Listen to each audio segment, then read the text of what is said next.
হে WhatsApp guys, কেমন আছো সবাই? আশা করি সবাই খুব ভালো আছো। র্যান্ডম ভিডিও চ্যানেলের মুভির এক্সপ্লেনেশন সিরিজে আজকের পর্বে আমরা একটা অসাধারণ হলিউড সাইফাই সিনেমা সম্পর্কে জানতে চলেছি, যে সিনেমাটির নাম হচ্ছে প্যাসেঞ্জার্স।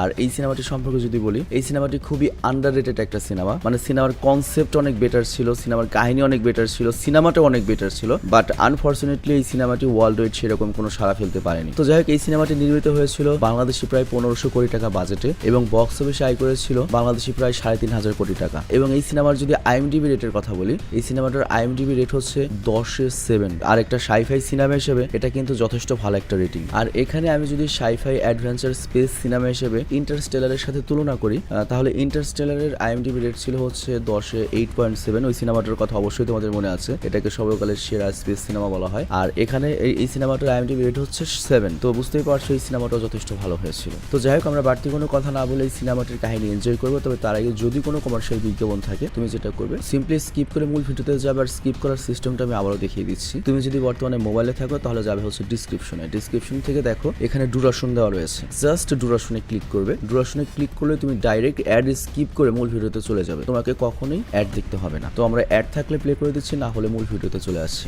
হ্যালো বন্ধুরা, আজ আমরা এমন একটি অ্যাপ সম্পর্কে তোমাদের বলতে চাই যে অ্যাপটির অফিসিয়াল পার্টনার হচ্ছে পিএসজি। আর এখানে অনেকগুলো ম্যাচ খেলে ল্যাপটপ, আইফোন, স্মার্ট ওয়াচ ও আরও অনেক ক্যাশ প্রাইজ জেতার সুযোগ রয়েছে। আর এই অ্যাপটিতে সকল ধরনের লাইভ ম্যাচের রেজাল্ট দেখতে পারবে এবং এই ম্যাচের স্কোর অনুমান করে গেমও খেলতে পারবে। যেমন কোন টিম জিতবে, কোন টিম কত রান করবে, কে সর্বোচ্চ স্কোর করবে। এছাড়া বিভিন্ন ধরনের গেম রয়েছে, সেগুলো খেলেও ইনকাম করতে পারো। আর রেজিস্ট্রেশনের সময় আমাদের যে প্রোমো কোডটি রয়েছে রোনাল, এটা ব্যবহার করলে প্রথম ডিপোজিটে 26,000 টাকা পর্যন্ত বোনাস পেতে পারো। আর এই টাকা তুমি খুব সহজেই বিকাশ, ব্যাংক এবং অন্যান্য সহজ পদ্ধতির মাধ্যমে উঠাতে পারো। তো আর দেরি কিসের? ডেসক্রিপশনে প্রোমো কোড এবং পিন কমেন্টে প্রোমো কোড সহ সাইন আপ লিঙ্ক রয়েছে, সেটা ব্যবহার করো এবং ক্যাশ প্রাইজ জিতো। আর এখানে আরেকটা কথা মনে রেখো, আমরা যেই বিজ্ঞাপন দেই না কেন, অনলাইন থেকে টাকা আয় করা এত সহজ কোনো ব্যাপার নয়। তোমরা কোনো আর্থিক ক্ষতির সম্ভাবনা রয়েছে এমন কোনো ওয়েবসাইটে যাবে না। তো চলো এবার মূল ভিডিওতে চলে যাই।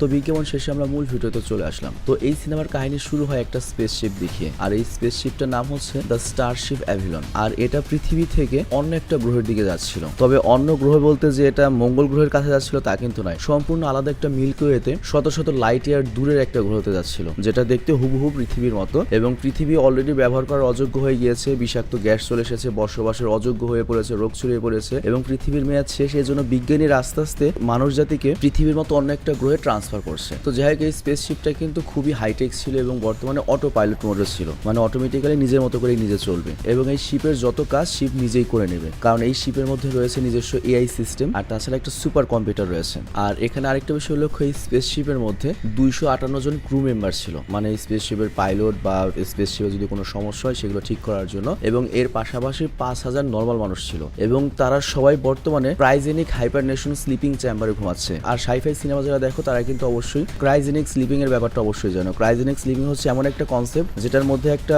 বক্স বা স্লিপিং চেম্বারের মধ্যে তোমাকে ঢুকিয়ে বছরের পর বছর, এটা হতে পারে 100 বছর 200 বছরের জন্য তোমাকে ঘুমিয়ে রাখতে পারবে। মানে তুমি ঘুমে থাকবে, তোমার বয়সও বাড়বে না, বাট তুমি বেঁচে থাকবে আর কি। পরে তোমার অটোমেটিক্যালি কাঙ্ক্ষিত লক্ষ্যে পৌঁছানোর পরে তোমাকে ঘুম থেকে জাগিয়ে ওঠানো হবে। তো যাই হোক, স্পেসশিপটা ভালোই চলছিল, কিন্তু হঠাৎ করেই আকাশে থাকা একটা উল্কাপিণ্ডের সাথে স্পেসশিপটি ধাক্কা খায়। তো এতে যেটা হয়, পুরো স্পেসশিপে আধা মিনিটের জন্য লাইট চলে যায়। কিন্তু এই স্পেসশিপটা এত বেশি অ্যাডভান্স ছিল যে এই স্পেসশিপে যে ড্যামেজগুলো হয়েছিল, স্পেসশিপ আপাতত সেই ড্যামেজটাকে অটোমেটিক্যালি ঠিক করে ফেলে। কিন্তু এই আঘাতের কারণে স্পেসশিপে যে একটা প্রবলেম হয়, সেই প্রবলেমটা হচ্ছে এখানে যে 5258টা ক্রায়োজেনিক হাইপারনেশন স্লিপিং চেম্বার ছিল, তার মধ্যে একটা স্লিপিং চেম্বার খুলে যায় এবং সেখান থেকে একটা মানুষ জেগে ওঠে, যে হচ্ছে আমাদের সিনেমার কাহিনীর মেন ক্যারেক্টার জিম প্রেস্টন। আর তাকে দেখে চিনতে পারছো, সে কিন্তু আমাদের প্রিয় গার্ডিয়ান অফ দ্য গ্যালাক্সির স্টার লর্ড আর কি, মার্ভেল সিনেমার। তো যাই হোক, জিমের যখন চোখ খোলে, সাথে সাথে স্পেসশিপের যে এআই তাকে ওয়েলকাম করে, যে আপনাকে এই নতুন প্ল্যানেট যার নাম হচ্ছে হোমল্যান্ড, এখানে আপনাকে শুভেচ্ছা জানাচ্ছি। আর আপনি দীর্ঘ 120 বছর পরে জেগেছেন, আর আজ থেকে ঠিক 4 মাস পরে আমরা সেই প্ল্যানেটে পৌঁছে যাব এবং এই 4 মাস আপনি এই স্পেসশিপের হাই ক্লাস ফ্যাসিলিটি ব্যবহার করতে পারবেন। এতে আপনি ভালো খাবার পাবেন, খেলাধুলা, ড্রিঙ্কস, পাশাপাশি আপনার মন যা চাইবে আপনি তাই করতে পারবেন। তো যাই হোক, এখানে আমরা জানতে পারি যে স্পেসশিপে 3 ধরনের লোক ছিল,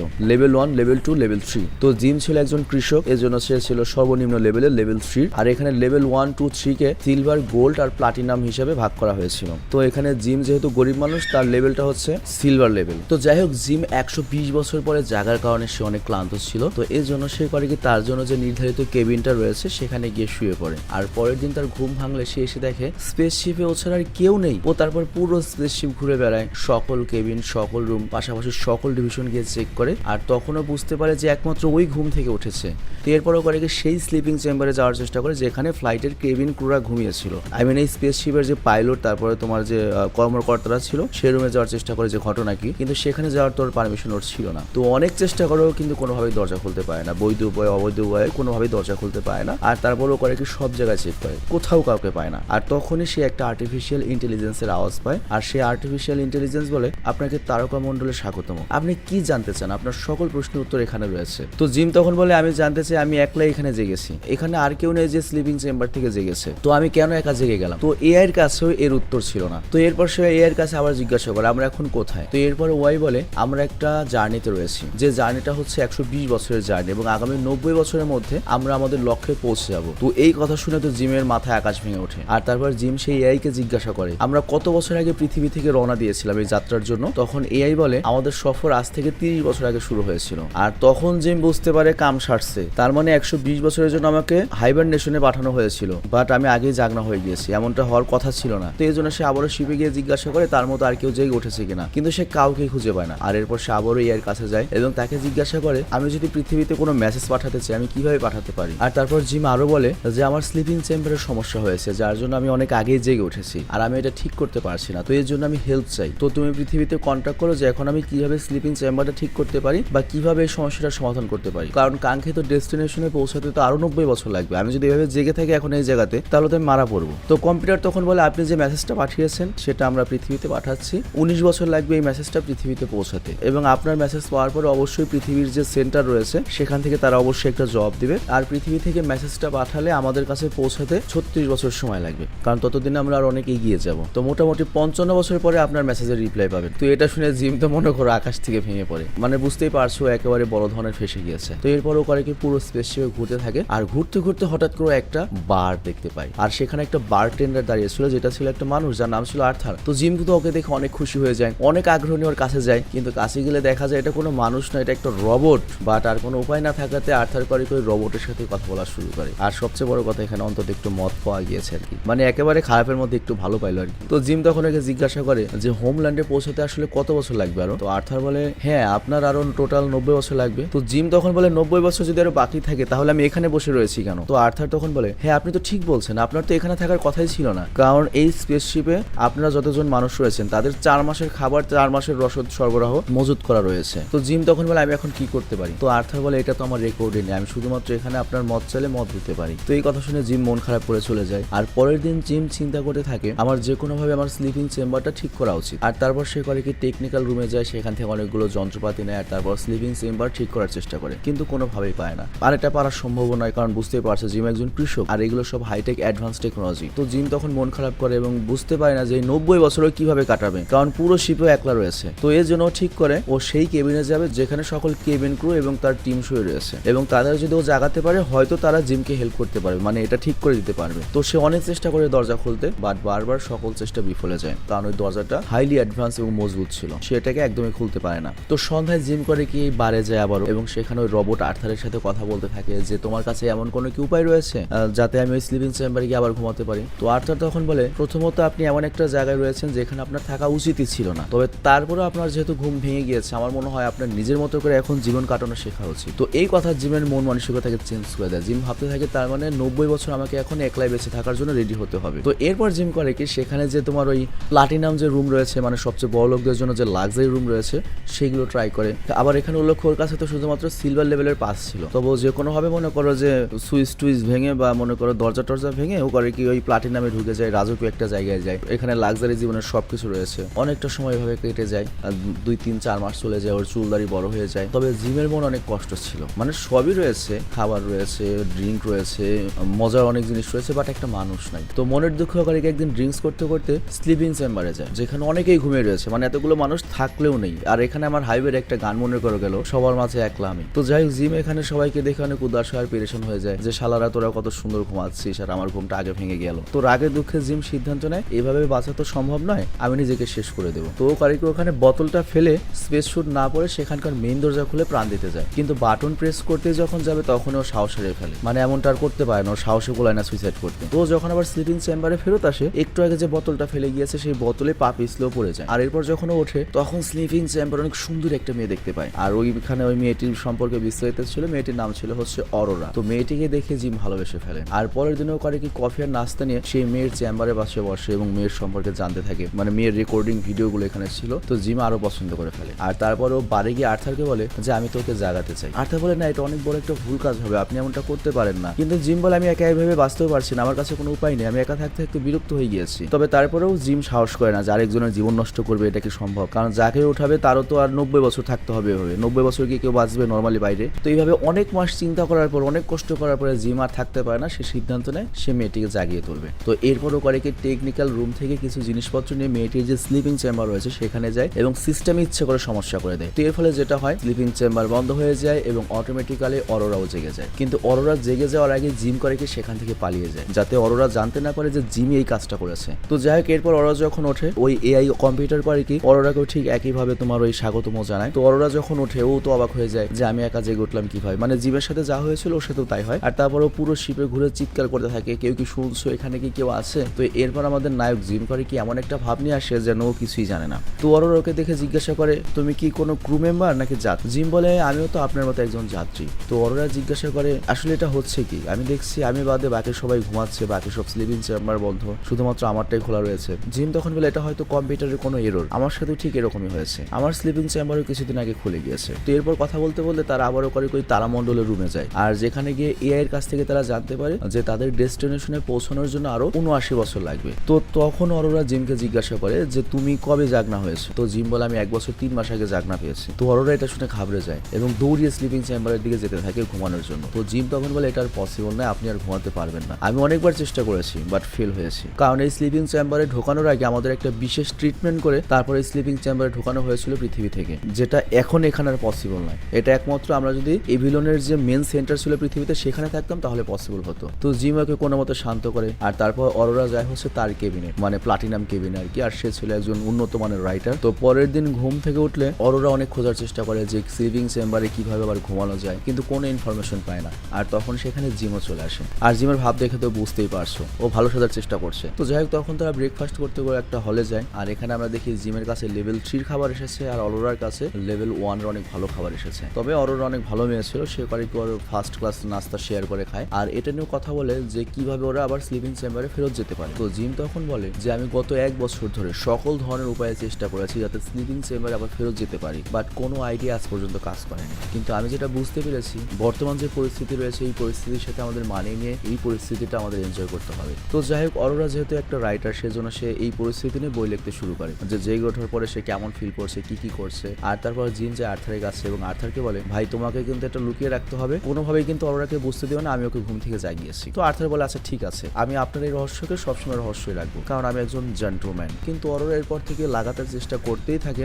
যে কিভাবে আবার ঘুমিয়ে যেতে পারবে, বাট বারবার সে এটাতে ব্যর্থ হয়। আর তারপর ফাইনালি অরোরা জিমকে বলে হ্যাঁ তোমার কথাই মনে হয় ঠিক, ভাগ্য আমাদের জন্য যা লিখেছে তা আমাদের মেনে নেওয়া উচিত, আমাদের এই জীবনটাতেই খুশি থাকার চেষ্টা করতে হবে। তো এরপর ওরা করে কি খুশি থাকার চেষ্টা করে, কারণ যে কয়দিন হায়াত রয়েছে ওদের এখানেই থাকতে হবে, এখানেই মরতে হবে। তো এইভাবে থাকতে থাকতে ওদের মধ্যে ভালোবাসার সম্পর্ক তৈরি হতে থাকে। তারা একসাথে খাবার খায়, একসাথে গেম খেলে, অনেক মজা করে, পাশাপাশি ড্রিঙ্কসও করে, তবে রাশিয়া ইউক্রেন যুদ্ধ খেলেন আর কি। তো যাই হোক, এরপর একদিন জিম করে কি সাহস করে ছোট্ট একটা রোবটের সাহায্যে ওর মনের কথা ওরাকে বলেই দেয় এবং বলে তুমি কি আমার সাথে ডেটে যাবে, তুমি কি রেডি? মানে এখানে রাশিয়া ইউক্রেন যুদ্ধের প্রস্তুতি চলছে আর কি, বুঝতেই পারছো। তো অরোরা এখানে হ্যাঁ বলে দেয়। তো এরপর সিন বদলে যায় সন্ধ্যার সময়, জিম তৈরি হয়ে অরোরা রুমে যায়, আর তারপর তারা দুজন একসাথে বারে যায়। তো আর্থার তাদেরকে ওয়েলকাম করে ড্রিঙ্কস করার জন্য এবং তাদের সন্ধ্যাটাকে আরো সুন্দর করার জন্য বলে। তো এরপর তারা দুজনে যায় ডিনার করতে, আর খাওয়ার পরে জিম অরোরাকে বলে আমি তোমাকে একটা বিশেষ জায়গায় নিয়ে যেতে চাই। তো এরপর জিম করে ওকে স্পেস শুটের সেই সেকশনে নিয়ে যায় যেখানে আমার একটা স্পেস শুট রয়েছে, যেটা পরে তারা স্পেসশিপের বাইরে যেতে পারবে। তো এরপর তারা স্পেসে গিয়ে ভাসতে থাকে এবং ধীরে ধীরে তারা অনেক কাছে চলে আসে, আর এভাবে ধীরে ধীরে সময় যেতে থাকে। অরোরার জন্মদিন চলে আসে, জিম তো অনেক খুশি হয় যে আজকে অরোরার জন্মদিন, আর এই জন্মদিনকে স্পেশাল করার জন্য জিম সবকিছু করতে চায় এবং জিম এটাও ঠিক করে ফেলে যে সে আজকে অরোরাকে প্রপোজ করবে, আর এর জন্য একটা রিংও ম্যানেজ করে রোবটদের বলে। আর অন্যদিকে বারে তখন অরোরা আর্থারের সাথে গল্প করছিল। তো আর্থার তখন অরোরাকে বলে যে আজকে থেকে 1 বছর আগের কথা,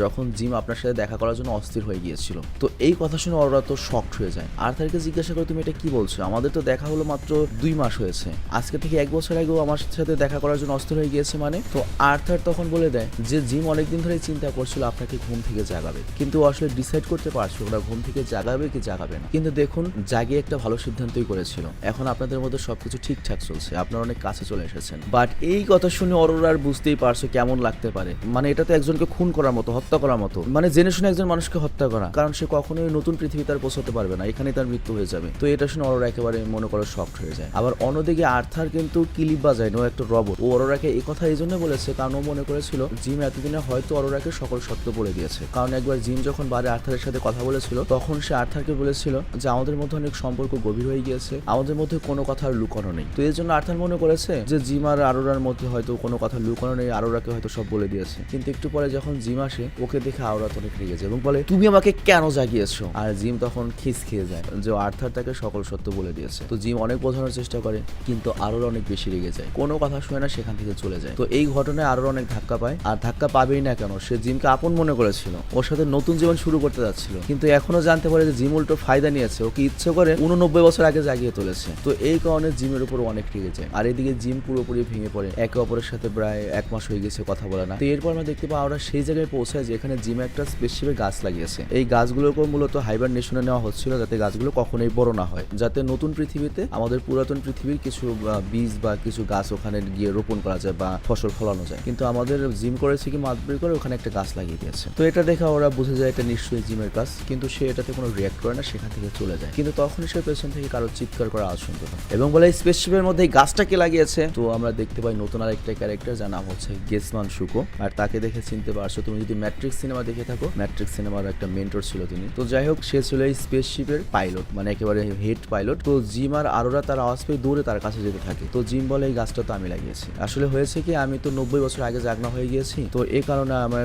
সময় কাটছো না, কি করব। তো তখন ওই মেইন পাইলট বলে হ্যাঁ বুঝতে পেরেছি, আমার স্লিপিং চেম্বারটা আজকে নষ্ট হয়ে গিয়েছে যার জন্য আমি জেগে গিয়েছি। তো যাই হোক সে যেহেতু এই পুরো স্পেসশিপের ক্যাপ্টেন, সে এখন নিজে গিয়ে চেক করতে চায় যে স্লিপিং চেম্বারগুলো আসলে কি সমস্যা হচ্ছে। তো এরপর সে চেক করার পরে জানতে পারে যে জিমের যে স্লিপিং চেম্বার এটা টেকনিক্যাল প্রবলেমের কারণে খুলে গিয়েছে, কিন্তু অরোরার স্লিপিং চেম্বার ইচ্ছাকৃতভাবে খোলা হয়েছে। তো এই কথা সে অরোরাকে বলে এবং অরোরাকে বলে তুমি কি এই ব্যাপারে জানতে। অরোরা বলে হ্যাঁ আমি আগে থেকেই জানতাম, এই হারামজাদা জিম আমার চেম্বারটা খুলেছে, আর এই হারামজাদা জিম আসলে আমার দরদি শত্রু। তো যাই হোক পরের সিনে আমরা দেখি ওই ক্যাপ্টেন করে কি তার যে একটা স্পেশাল কার্ড ছিল, যে কার্ডটাতে এই স্পেসশিপের যে কোনো জায়গায় যাওয়ার পারমিশন ছিল, কিন্তু দীর্ঘ সময় ঘুমিয়ে ওঠার কারণে তার শরীরটা এখন অনেকটা নিতে পারছিল না, অনেক দুর্বল ছিল। আর সে যখন কাশে তার মুখ দিয়ে রক্ত বের হয়। তো এই জন্য সে যায় তার কেবিনে শুতে। কিন্তু ওই রাতে স্পেসশিপে বড় ধরনের একটা সমস্যা দেখা দেয়, স্পেসশিপের পুরো গ্র্যাভিটি সিস্টেম বন্ধ হয়ে যায়। তো এর জন্য জিনিসপত্র সব আকাশে উঠতে শুরু করে। আবার ওই মুহূর্তে অরোরা গিয়েছিল হচ্ছে সুইমিং পুলে সুইমিং করতে, কিন্তু গ্র্যাভিটি না থাকার কারণে পানি আকাশে উঠতে শুরু করে। আর এই কারণে অরোরা পানিতে ফেসে যায়। সে অনেক চেষ্টা করে সেখান থেকে বের হতে, বাট গ্র্যাভিটির কারণে সে পানি থেকে বের হতে পারে না। কিন্তু কিছুক্ষণ পরে স্পেসশিপ আবার ঠিক হয়ে যায়, এআই ফিরে আসে এবং গ্র্যাভিটি কাজ করা শুরু করে দেয়। তো পরের দিন তারা সবাই একত্র হয় যে কি হলো স্পেসশিপের গ্র্যাভিটি কেন বন্ধ হয়ে গিয়েছিল। তো এরপর ওরা জানতে পারে 2 বছর আগে এই স্পেসশিপের সাথে একটা উল্কাখণ্ডের আঘাত লেগেছিল, আমরা তো এটা দেখেছি সিনেমার শুরুতে। আর এই কারণে এই স্পেসশিপে কিছু টেকনিক্যাল সমস্যা দেখা দিয়েছে। কিন্তু ক্যাপ্টেন যখন জিমের সাথে কথা বলছিল তখন তার শরীর হুট করে অনেক খারাপ হয়ে যায়, সে মাটিতে বসে পড়ে। তো এরপর জিম আর অরোরা তাকে নিয়ে মেডিকেল রুমে পৌঁছায় যেখানে একটা চেম্বার ছিল। তো ক্যাপ্টেনকে সেখানে রাখে। তো ওই পুরো মেশিন করে কি ক্যাপ্টেনকে স্ক্যান করে, আর তারপর ওই মেশিন বলে ক্যাপ্টেনের কাছে আর মাত্র কয়েক ঘন্টার সময় রয়েছে, কিছুক্ষণের মধ্যেই সে মারা পড়বে। তো এইটা শুনে জিম আর অরোরা তো চিন্তিত হয়ে পড়ে, তারা আবারও ভেঙে পড়ে। কিন্তু মরার আগে ক্যাপ্টেন বলে যে আমি তোমাদেরকে আইডি দিয়ে যাচ্ছি, এটা খুবই স্পেশাল আইডি, আর এখন থেকে তোমরা এই স্পেসশিপের ক্যাপ্টেন যতদিন বেঁচে রয়েছো এটার সাহায্যে তোমরা স্পেসশিপের যে কোনো জায়গায় যেতে পারবে। এবং তোমাদেরকে আমি একটা দায়িত্ব দিয়ে যেতে চাই, এই স্পেসশিপের কি প্রবলেম রয়েছে সেটা খুঁজে বের করবে এবং এটা সমাধান করবে। এটা না করলে কিন্তু সময়ের আগে সকল স্লিপিং চেম্বার খুলে যাবে এবং এখানে যে মানুষরা রয়েছে তারা আরেকটা পৃথিবীতে পৌঁছানোর আগেই সব মারা পড়বে, কারণ এখানে মাত্র 4 মাসের খাবার রয়েছে, 90 বছর সার্ভাইভ করার মতো অবস্থা এখানে নেই। আর এরপরই ক্যাপ্টেন মরে যায়। তো যাই হোক জিম এবার সিদ্ধান্ত নেয় যেভাবে হোক সে প্রবলেমটা খুঁজে বের করবে। আর তারপর সে করে ওই ক্যাপ্টেনের আইডিটা ব্যবহার করে শিপের সব জায়গায় গিয়ে খোঁজ করে যে কোথায় প্রবলেমটা হয়েছে। আর তারপর সে জানতে পারে যে শিপের একটা কোনায় ওই উল্কাপিণ্ডের আঘাতে একটা ছিদ্র হয়েছে। তো এই ছিদ্রের কারণে এই শিপের যে তোমার একটা ভেন্টিলেশন সিস্টেম রয়েছে সেই ভেন্টিলেশন সিস্টেমটা নষ্ট হয়ে গিয়েছে এবং বাইরে থেকে মারাত্মক গরম বাতাস এই স্পেসশিপের ভেতরে আসছে এবং স্পেসশিপের তাপমাত্রা ক্রমাগত বাড়ছে। আর এই কারণেই এই স্লিপিং চেম্বারগুলো আস্তে আস্তে সব নষ্ট হয়ে যাবে, এমনকি স্পেসশিপও ব্রাস্ট হয়ে যেতে পারে যে কোনো সময়। তো এখন ওদের কাছে একটা উপায় রয়েছে, স্পেসশিপের যে মেইন দরজাটা রয়েছে সেটা খুলতে হবে। আর এর ফলে যেটা হবে স্পেসশিপে অলরেডি যতখানি গরম বাতাস জমা পড়েছে সব তাপমাত্রা বাইরে যাবে আর তারপর আবার ওই মেইন দরজাটা আটকে দিতে হবে এবং ওই ভেন্টিলেশন সিস্টেমের যে পার্টটা রয়েছে সেই পার্টটারও দরজা আটকে দিতে হবে। কিন্তু এমনটা না করলে স্পেসশিপ যে কোনো সময় ব্লাস্ট হয়ে যাবে এবং এর ফলে যেটা হবে এখানে যে 5200 মানুষ রয়েছে তারা সব মারা পড়বে। তো যাই হোক, জিম মনে করেছিল ওদের হাতে সময় রয়েছে, বাট সময় অতটা ছিল না, কারণ অলরেডি সমস্যা আস্তে আস্তে বাড়ছে। আর এই কারণে স্পেসশিপের ভেতরে টেম্পারেচার মারাত্মক বেড়ে যায়, জিনিসপত্র ওলটপালট হতে থাকে, এআই গুলো নষ্ট হতে থাকে, এমনকি আর্থারও তার কন্ট্রোল ভেঙে ফেলে এবং সে তার জিনিসপত্র ভাঙতে থাকে। আর তখনই সেখানে জিম চলে আসে এবং আর্থারের ব্যাটারি বের করে ওকে বন্ধ করে দেয়। আর তখন জিম ডিসাইড করে যে না, আমাকে স্পেসশিপের বাইরে যেতেই হবে, আমি বাইরে থেকে দরজা খুলে দেবো এবং যা সমস্যা রয়েছে ঠিক করবো। বাট আরোরা ওকে মানা করে দেয় এবং বলে তুমি যদি এই কাজটা করতে যাও মেন দরজা দিয়ে এত বেশি হিট বের হবে যে তুমি জ্বলে পুড়ে মারা যাবে। আমি চাই না তুমি এই কাজটা করো, তাহলে আমি একাই স্পেসশিপে থাকতে পারবো না। বাট জিম তখন বলে এছাড়া আর কোনো উপায় নেই, তুমি এমনিও একা থাকবে না, সব মারা পড়বে, তো আমার জীবনের বিনিময়ে যদি তোমাদের বাঁচানো যায় আমি সেটাই করবো। তো এরপর জিম করে কি নিজে স্পেস স্যুটটা পরে এবং বাইরে গিয়ে দরজা খুলবে। আর এরপর সে যখন বের হচ্ছিল অন্যদিকে আমরা দেখতে পাই অরোরা শিপের মেন সুইচটা প্রেস করে দেয় এবং হিট বের করার চেষ্টা করে এবং ফাইনালি তারা একসাথে কাজ করার পরে সেই মুভমেন্ট আসে যখন দরজাটা খুলে যায়। আর এতে করে অনেক হিট স্পেসশিপ থেকে বাইরে বেরোতে থাকে। তবে ভাগ্য ভালো জিমের এই স্পেসশিপটা এত বেশি হাইটেক ছিল যে সেটাকে আগুনও গলাতে পারতো না, মানে এত হিটেও ওই শুটটার কিছুই হয় না। আর এই কারণে সে প্রাণে বেঁচে যায়, কিন্তু তার তারটা ছিঁড়ে যায় এবং সে স্পেসে ভাসতে থাকে। আর অরোরা যখন খেয়াল করে জিম স্পেসে ভেসে যাচ্ছে তখন অরোরা করে কি দ্রুত জিমকে বাঁচানোর জন্য আরেকটা স্পেস শুট করে মেইন দরজা দিয়ে বাইরে বের হয় এবং অনেক কষ্ট করে কাছাকাছি পৌঁছায়, কিন্তু ততক্ষণে জিম অনেক দূরে চলে গিয়েছে, জিমকে আর কখনোই বাঁচানো সম্ভব নয়। বাট তখনই ভাগ্যক্রমে জিমের সাথে যে দড়িটা ছিল সেই দড়িটা দেখতে পায় এবং ওই দড়িটা ধরে তারপর জিমকে কাছে টেনে নিয়ে আসে এবং ফাইনালি অজ্ঞান জিমকে স্পেসশিপের ভেতরে নিয়ে আসে। আর ভেতরে আসার পরে দেখতে পায় যে জিমের অবস্থা খুবই খারাপ আর স্পেসে এত বেশি ঠান্ডা ছিল যে জিম জমে গিয়েছে, মানে গরম থেকে হঠাৎ করে ঠান্ডা। আর তারপর সে জিমকে নিয়ে পৌঁছায় মেডিকেল রুমে, যেখানে ক্যাপ্টেনকে নিয়ে এসেছিল। বাট মেডিকেল রুমের যে মেশিন সে বলে যে ওর চিকিৎসা করবে না, বলে ওকে চিকিৎসা করার মতো এক্সেস আমার কাছে নেই, ও এমনিতেই কিছুক্ষণ পরে মারা যাবে। বাট অরোরা তখন করে কি ক্যাপ্টেনের সে আইডি ব্যবহার করে এবং তারপর কমান্ড দেয় এবং বলে সব ট্রিটমেন্ট একসাথে শুরু করে দাও। তো এক্সেস পাওয়ার পরে মেশিনটা করে কি অ্যাক্টিভেট হয়ে যায় এবং জিমের চিকিৎসা শুরু করে দেয় এবং দেখতে দেখতে জিম আবার উঠে দাঁড়ায়। আর জিমকে ফিরে পেয়ে অরোরা এবার অনেক খুশি হয়ে যায় আর এবার তার চোখে খুশির অশ্রু ছিল। তো এখানে অরোরা ঠিক করে সে আর কখনোই ঝগড়া করবে না এবং ফাইনালি তারা একসাথে থাকবে এবং যে কয়দিন বাঁচে একসাথে বাঁচবে। তো এর কিছুদিন পরে আমরা দেখি জিম অরোরাকে একটা মেশিন দেখায় আর সে অরোরাকে বলে এই মেশিনটাকে আমি এমনভাবে বানিয়েছি যাতে তুমি ঘুমাতে পারো এবং একবার আবার 88 বছর পরে উঠবে, মানে আর 88 বছর রয়েছে। মানে জিম ফাইনালি ঠিক করে ফেলেছে মেশিনটা, ও ঢুকতে পারবে না বাট অরোরাকে ঘুমাতে সাহায্য করতে পারবে, কারণ বাইরে থেকে মেশিনটা ফিক্স করতে হবে। বাট অরোরা এমনটা করতে মানা করে দেয়। অরোরা বলে আমি জানি একা থাকা অনেক কষ্টের, আর এই জন্য আমি ঠিক করেছি তুমি আর আমি যতদিন বেঁচে রয়েছি এখানেই বেঁচে থাকবো। তো পরের সিনেমা দেখতে পাই জিম আর্থার আর অরোরা একসাথে বারে রয়েছে আর জিম অরোরাকে প্রপোজ করে আর সে তাকে একটা রিং দেয় যেটা আর জন্য আগে এনেছিল। আর এবার অরোরা ওর প্রপোজালে অ্যাকসেপ্টও করে নেয় আর এর ফলে তাদের নতুন একটা জীবনের শুরু হয়। আর অরোরা যেহেতু একটা রাইটার ছিল সেই নিয়ে একটা বই লেখে এবং ওরা দুজন যতদিন বেঁচে ছিল পুরো এক্সপিরিয়েন্সটাই বইতে লেখে। লেখা বলতে মুখ দিয়ে বলে, বই অটোমেটিক্যালি আর কি লেখে আর কি, বুঝতেই পারছো হাইটেক সবকিছু। আর ওখানে লেখা ছিল আমাদের স্লিপিং চেম্বার অনেক আগে খারাপ হয়ে গিয়েছিল আর সেটা ঠিক করার আমরা অনেক চেষ্টা করেছিলাম বাট অসফল হই। আর তারপর আমরা ঠিক করি যে আমরা এইভাবে বেঁচে আমাদের জীবন কাটাবো আর তারপরে আমরা আমাদের জীবন এই স্পেসশিপ ঠিক রাখতে বাকি সবার জীবন ঠিক রাখতে উৎসর্গ করে দিয়েছি। তো এরপর ফাইনালি বাকি 88 বছর কেটে যায়, মানে 120 বছরের যাত্রা শেষ হয়। সকল ক্রু মেম্বার এবং ক্যাপ্টেনরা জেগে যায় আর তারা যখন ঘুম থেকে ওঠে তারা দেখতে পায় স্পেসশিপের মাঝখানে বিশাল বড় একটা গাছ এবং পুরো স্পেসশিপ ভর্তি গাছ, দেখে মনে হয় এটা একটা জঙ্গল। তো তারা কেউ বুঝতে পারে না ঘটনা কি, বাট তখনই তারা অরোরার বইটা পায় আর বইয়ের মধ্যে লেখা ছিল তোমরা যখন গভীর ঘুমেছিলে তখন আমরা তোমাদের রক্ষণাবেক্ষণ এবং এই পুরো স্পেসশিপ সামলাতে ব্যস্ত ছিলাম, কারণ আমাদের ঘুম অনেক আগেই ভেঙে গিয়েছিল আর আমরা একসাথে আমাদের জীবন অনেক সুন্দর মতো কাটিয়েছি, আনন্দেও কাটিয়েছি। আমরা হয়তো নতুন পৃথিবীতে যেতে পারিনি বাট তোমরা নতুন পৃথিবী অনেক এনজয় করো। আর এখানেই এই অসাধারণ সিনেমাটি শেষ হয়ে যায়। তো যাই হোক, আমি জানি না তোমাদের কাছে সিনেমাটি কেমন লেগেছে বা আমি কেমন এক্সপ্লেন করতে পেরেছি, কারণ আজকে কথা বলতে আমার প্রচুর প্রবলেম হচ্ছিল, আমি জানি না কেন, মানে আমি সুন্দরভাবে কথা বলতে পারিনি, কথার কোনো সৌন্দর্য ছিল না। তো যাই হোক, আমি বিদায় নিচ্ছি, তোমার ভালো থেকে সুস্থ থেকো। তবে বিদায় নেওয়ার আগে একটা প্রশ্ন, তুমি যদি এরকম একটা সিচুয়েশনে পড়ো, মানে এরকম একটা স্পেসশিপে ধরো আরেকটা নতুন হয়ে যাচ্ছ এবং জিমের জায়গায় যদি তুমি থাকতে, তুমি কি অ্যাকচুয়ালি অরোরার মতো একটা মেয়েকে জাগাতে? আমাকে তো বিশ্বাস পাই না, আমি একটা না সবচেয়ে জানাই। আর তারপর ওই আর্থারকে মেরে দিতাম, দরকার নেই আর্থারের, বলতাম যে আমি জানি নাকি কিভাবে হয়েছে, মনে করো আমি একা থাকবো, বাকি যেগুলো মেয়ার রয়েছে সব থেকে জাগনা করে দিতাম, নে আমি রাজা। আর তারপর খালি মনে করো ইউক্রেন, রাশিয়া, ইসরায়েল, ফিলিস্তিন, মনে করো তারপর আমেরিকা, আফগানিস্তান, যত ধরনের যুদ্ধ আছে খালি যুদ্ধ আর যুদ্ধ হইতো। তো যাই হোক, বিদায় নিচ্ছে, আমি ভালো থেকো, সুস্থ থেকো, টেক কেয়ার, আল্লাহ হাফেজ, বাবাই।